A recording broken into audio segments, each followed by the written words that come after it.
When we think about the Lenten season leading up to Easter, the first thing that usually comes to mind is giving up.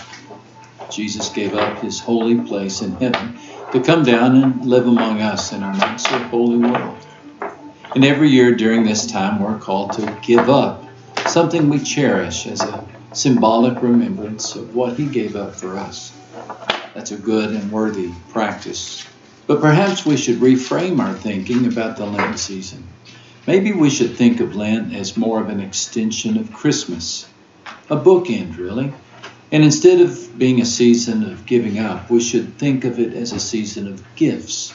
In fact, I'm going to suggest that the gifts of Easter we're going to discuss are the most precious gifts any person could ever receive because they cost God so much to give. There was a time many years ago when everything was handmade. The table that held our midday meal, the baskets that carried our goods, the hammers, the nails, the saws that built our houses, and the clothes that protected us from the elements. All were made by hand. Men and women worked for years at their craft, perfecting their techniques and skills and artistry until they were called master craftsmen or artisans. Today, most of the things we take for granted are mass-produced by machines, churning out thousands of identical pairs of jeans, coffee mugs, and automobiles. But in small pockets of artistic resistance all over the world, the traditions of craftsmen and artisans still flourish in the shops of weavers and blacksmiths and carpenters, metalworkers and potters. Today, their work is mostly sold as gifts in small boutique stores. But what beautiful and significant gifts they are, made out of love and passion for the art of crafting by hand, made at a cost to the artist, of time and effort, pain and persistence, and loved by the one who receives the gift as something unique and valuable, precious. Because when you get one of these handmade objects as a gift, you not only receive the physical piece of work, but also you get a piece of the heart and soul of the artist who gave so much of themselves to create it.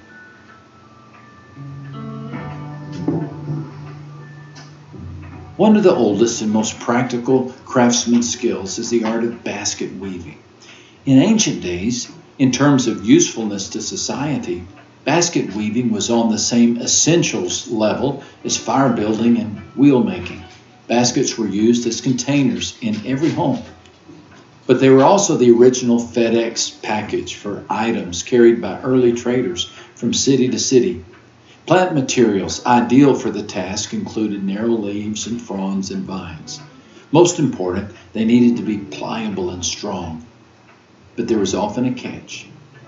Some of the best materials, such as blackberry vines, had thorns, and the basket weavers often paid the price of scratched and cut hands as they worked to remove the thorns so they could weave the vines into something useful and beautiful. This brings us to our first gift that God gave us at the cross. Over 2,000 years ago, in a grimy stone cell in Jerusalem, a Roman soldier took some branches and wove what he assumed would be a gift of shame and mockery, a crown of thorns. Little did he know he was actually creating one of the greatest gifts of all, custom made just for us.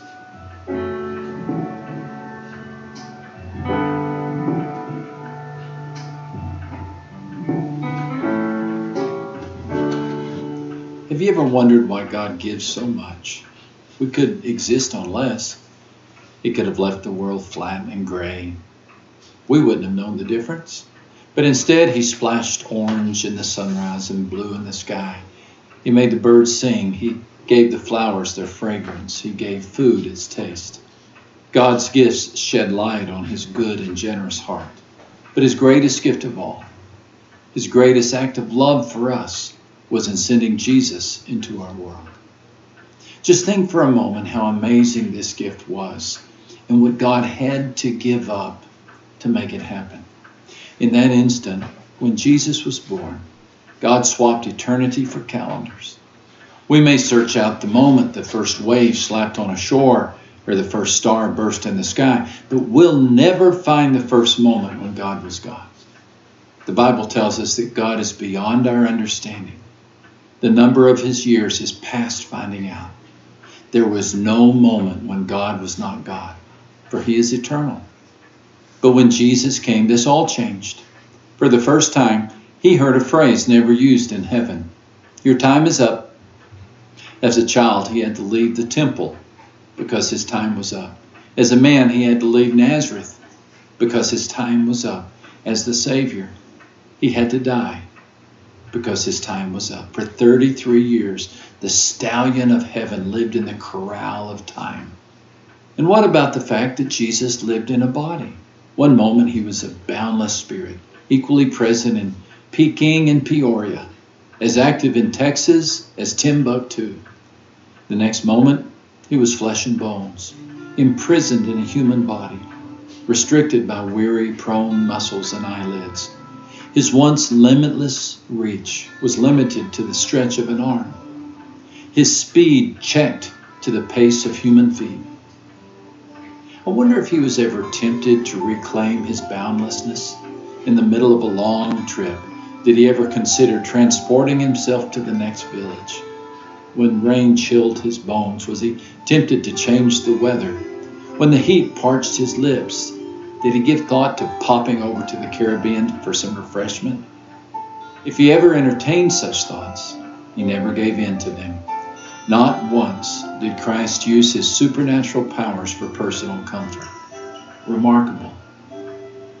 But was Jesus' humanity the most remarkable part of God's gift in sending him into this world? Many would argue not. Many would point beyond the surrender of timelessness and boundlessness to the surrender of sinlessness. In the Bible, an object that symbolizes the consequences of sin in humanity's heart is a thorn bush.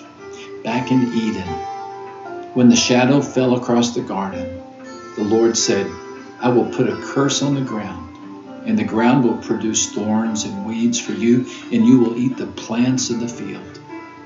God echoed the truth of these words when he urged the Israelites to purge the land of the godless Canaanites. He told Moses, if you don't force those people out of the land, they will bring you trouble. They will be like sharp hooks in your eyes and thorns in your sides. The Canaanites proved to be just that.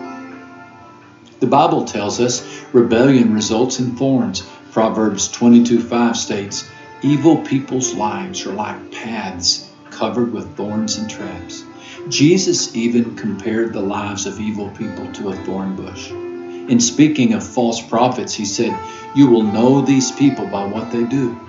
Grapes don't come from thorn bushes, and figs don't come from thorny weeds.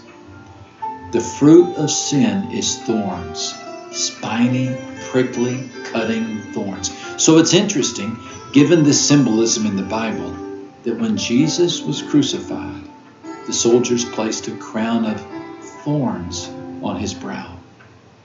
Mark's gospel tells us that when the soldiers led Jesus away into the palace, they put a purple robe on him and then twisted together a crown of thorns, and they set it on him.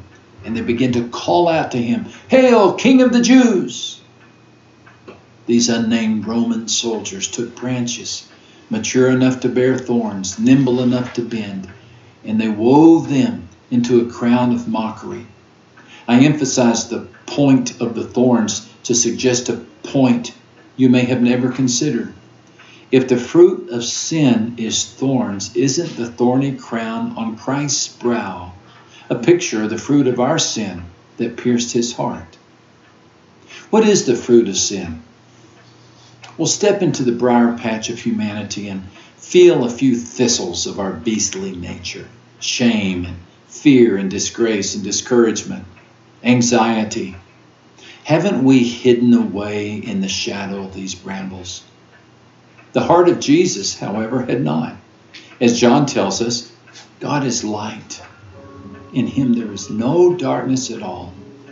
Jesus had never been cut by the thorns of sin. What you and I face daily, he never did. Anxiety, he never worried. Guilt, he was never guilty. Fear, He never left the presence of God. Jesus never knew the fruits of sin until he became sin for us. When, as Paul would say, God made him who had no sin to be sin for us, so that in him we might become the righteousness of God. There's a classic children's fairy tale you probably know called The Beauty and the Beast that illustrates what Jesus did for us. Once upon a time, as the story goes, a handsome prince lived in a pleasant palace. But then the shadow of a curse fell on the castle of the prince because a shadow had fallen on his heart. And when the darkness fell, the prince hid away from sight.